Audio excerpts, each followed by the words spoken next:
you believe I have become a media maven for years and I've never talked about imposter syndrome? I honestly feel like it's one of those terms that is so overused and people don't really get it. But in the next few minutes, I'm going to squash your imposter syndrome. I really believe that I can do it, okay? This is something that I teach in my boot camp, Pitch Publicity Profit.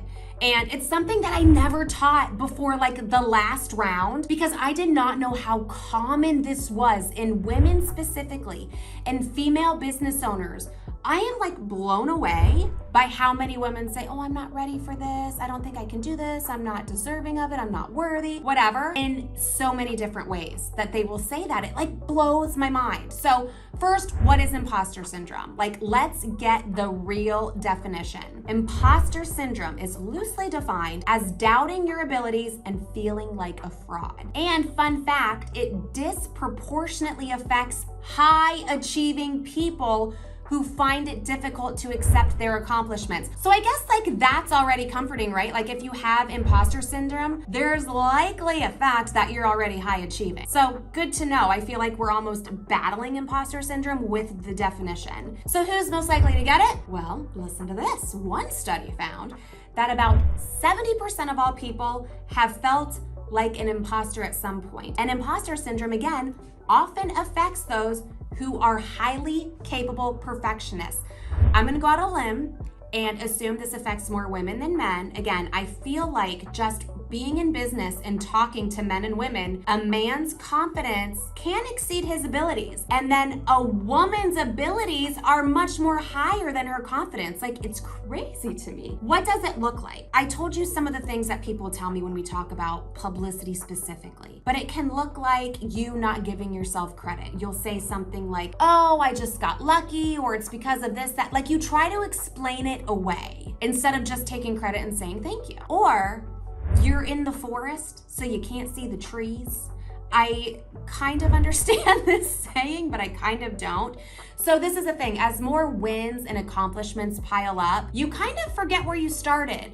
Or it's one of those things where you set a goal and then you hit the goal, so you move the goalpost, and then you hit that goal, so then you move the goalpost again. And it's just like you never really sit in what you've accomplished and acknowledge it. Meaning you have all of these accomplishments around you, but you're not really looking at them. They're just surrounding you because you're focused on something else. I'm pretty sure that's what you're in the forest, so you can't see the trees, or you can't see the trees through the forest means. I'm gonna go with that. Here are 4 ways to beat imposter syndrome, and I really just want you to like consider these 4 things as I go through them, okay? Before I get into them, I want you to ask yourself this. If a stranger accomplished these things, like whatever it is you're feeling doubt about, just like look at, your last few years in business. If you met a stranger and they told you you did all of these things, would you think, oh, that person's a fraud? Like they only did this because of XYZ. You probably wouldn't. I really feel like the only time we think that about people is when like they have a family member who just like gave them a way in. So like obviously they're gonna be successful. Their mom or their dad or their aunt and their uncle hired them and like shot them straight to the top. I feel like that's the only time that we can really say, oh, well, they're only there because of XYZ. Or somebody who just grew up super wealthy and had access to all of these wealthy people around them. And they use those wealthy people, their connections with those wealthy people, to stay in their circles and get where they are, whatever. But I'm guessing that 9 times out of 10, when people share their accomplishments with you, or you just see them, you just happen to see them, you're not thinking, oh, they're a fraud. Like, they should have imposter syndrome because of XYZ. Like that thought doesn't even cross your mind about other people. So it shouldn't cross your mind about yourself. I would say this is similar to like when people get nervous about speaking, they're afraid they're gonna mess up, or they're like really nervous about speaking. But when I go to an event and I'm getting ready to watch a speaker, I never think, oh my gosh, this speaker must be so nervous. I wonder like how this speaker feels because they're about to talk to all of these people. I never think that. I'm just there to listen to what they have to say. And if they mess up, how am I gonna know they mess up? I don't know what they're gonna talk about. I don't know what they're gonna say next. Like, I don't know if they're gonna mess up. They could mess up and then just totally like make it a part of their talk and nobody would ever know. So I feel like imposter syndrome could kind of be like that. And if you ever get nervous about speaking, just use that tip. Nobody cares if you're nervous. Nobody's even thinking about you being nervous. They just want to hear you talk. So like change your mindset and have fun with it. That's what I did with my TEDx talk. I'm going on a bit of a tangent here. Okay, let's squash imposter syndrome. All right, we're gonna do this in like less than 15 minutes. Okay, how exciting is that? One thing that you need to consider is that maybe you have the curse of knowledge blindness. I feel like I have this 100%, and I feel like it transpires in my messaging. Like my messaging to my audience could be so much better because I have knowledge blindness, because all I've ever done is worked in media. And I have worked in every single position and every single newsroom. And I've done so much that, like, to me, it's just like secondhand nature. Like, to me, it's so obvious, like everybody should know it. And that's why sometimes I do a bad job of explaining the benefits or the process or whatever people want to know. Maybe you have that problem and you're not realizing that. Like, think of something that you're really ignorant about. Like, for me, it's like taxes and investing. When people try to explain it to me on a 101 level, like Bitcoin or this Web3 business, like it is so over my head. I did a podcast episode a few months ago of somebody explaining cryptocurrency to me, and I understand it like just a little bit better now, but it's still so over my head. So like a 101 to those people, they're probably like, oh my God, this lady is so stupid. Why can't she grasp this? I can't. And it like is frustrating to me because so many people will look at me and talk to me like I'm stupid, but it's like, I don't get it. You have to think of your industry like this. There's some people who just don't get it, okay? So that is why you may feel like an imposter, because you have this curse of knowledge, this knowledge blindness, and you're just not understanding that a lot of people don't know what you know. So like, remind yourself of that, and that imposter feeling will go away. Number two, maybe you don't realize that we're all constantly learning and we can't know everything all the time.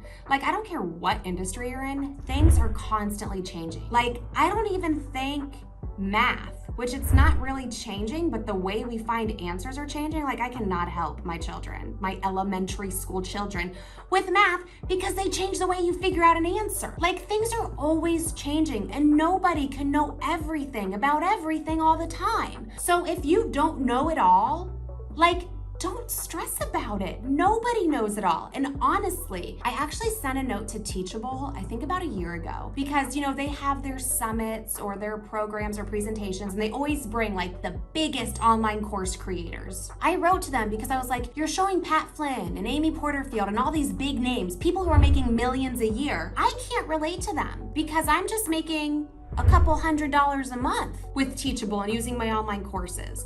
Like, why can't we learn from somebody who's maybe 2 steps ahead of us? Because that's more relatable to us and they can share something with us that we could execute on tomorrow. Meanwhile, what people like Pat and Amy are executing, it's a little different than what we would need to execute. So like, that's an example of the benefit of not knowing everything. Like, if you're at $100 a month in your business and you want to get to 200, wouldn't you rather learn from somebody who is maybe making 500 a month than somebody making 10 million a month? Because they have different problems. They're doing different things in their business. So when you don't know everything, I think you need to look at where you're at and be like, I'm going to focus on people who are just a couple of steps behind me because they can relate to me more. Number 3, I want you to take a beat to ponder your accomplishments. Like, from wherever you are now to wherever you were when maybe you started your business, started creating content, formed your LLC, opened up your business bank account, whatever it was. Like, think about when you were there and look at how far you've come. Again, we get so focused on the goal and where we want to be that we have forgotten everything we've accomplished before this point because we're so focused on what's ahead of us. For the last few years, it's been very hard for me to be goal focused just because I want to focus more on having a good day and doing what I want with my day. So instead of like my 12-week year, my color-coded Google Calendar, I want my Google Calendar to be freaking empty. And like, I know what I need to do. I'm obviously still working, but I don't want my calendar to tell me what I'm doing every 15 minutes. Instead, like, I want an empty calendar so I can do what I feel like doing in that moment. So your goals may change, but like, why did you start doing what you're doing? There has to be a reason, and look at where you are now compared to where you are then. Like, I remember when I started my business, I think it was like 2015, 2015-ish. And I said, I just want to make $5,000 a month. That's all I want to do. I just want to maintain my lifestyle and make $5,000 a month. And so much has changed since then, not just in my revenue, but in my goals and why. So in my family, I had a surprise third child.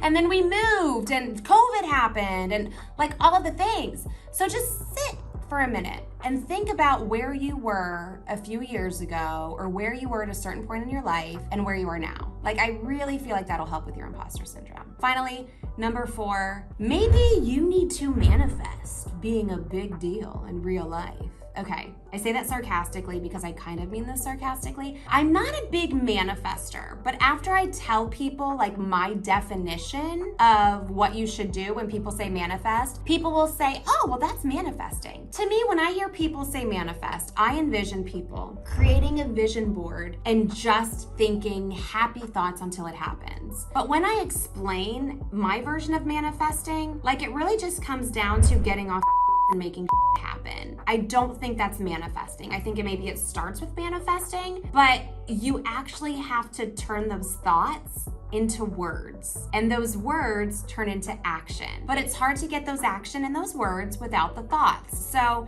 here's a little 4-step process to manifesting. The first step, you want to get your wants and your goals in order. Like your needs, like have your needs, but get your wants and your goals in order. Like, what do you want to do? Don't think of like an arbitrary number. I want to make $1 million a year. Okay, well, why do you want to make $1 million? Like, what do you want to do with that money?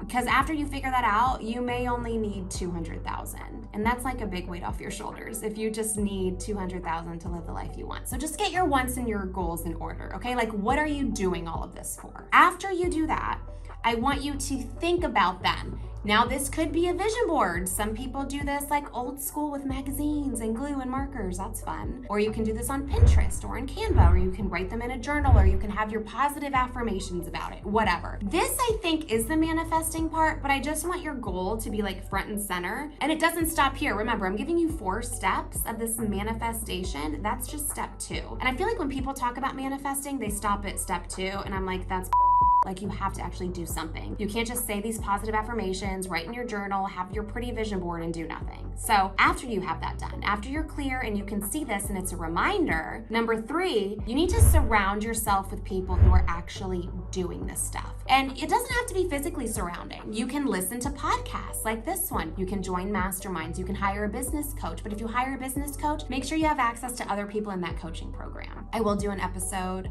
in a bit about next week, actually, about my business coaching experience and inside the 10 business coaches and masterminds I've joined and why, and I'll give you all the nitty-gritty. But it's important that after you have these wants and these goals and you have this vision and you're like constantly reminding yourself of it and talking yourself up, you need to be surrounded with people who can help you make it happen, people who are smarter than you. And then after that, you need to execute. Like, that is step 4, just make happen. Again, I'll get into this more next week, but when I hired my first business coach, I just put $15,000 on a credit card that I didn't have. And I was like, I'm going to do every single thing this person tells me to do because I don't want to waste my time and I don't want to waste my money. Like, that to me is the biggest thing. But you cannot execute and be successful if A, you're executing the wrong thing, which means B, you're around the wrong people, which means C, your vision board and your journal is wrong, which means 4, those wants and those goals were like a little off, okay? So that's why you have to do this stuff in order. And I am gonna share this in the show notes for the podcast episode and in the description of the video. But just remember, your thoughts will influence your words and your words will influence your actions. Let's get rid of imposter syndrome. You have the curse of knowledge blindness. Like, you are just so good at what you do, you think everybody else knows how to do it, and they don't. Number 2, we're all learning. We all don't know everything about everything. Even if we did, tomorrow something's gonna change and we need to learn something new, okay? Number 3, just take a second and ponder your accomplishments. Just think about them. And then number 4, manifest, but don't do it in like the woo way that I think about manifestation. Do it in a way that ends with surrounding yourself with people who have been there, done that, who know more, who can help you, and execution, okay? Those are my tips on beating imposter syndrome, and look, we did it in about 15 minutes. results. All right, I teased to next week's episode inside my 10 business coaching and mastermind decisions. I'm going to tell you all of the money that I've spent on all of the coaches, all of the masterminds, and what I did get out of them, what I didn't get out of them, and then how you can make better decisions when you hire a business coach or join a mastermind. It'll be a fun one. I'm like totally oversharing next week. So pay attention to that. That is dropping Tuesday on the Become a Media Maven podcast and on my YouTube channel. Check the show notes in the description for links to everything mentioned in this episode, and I will see you next week.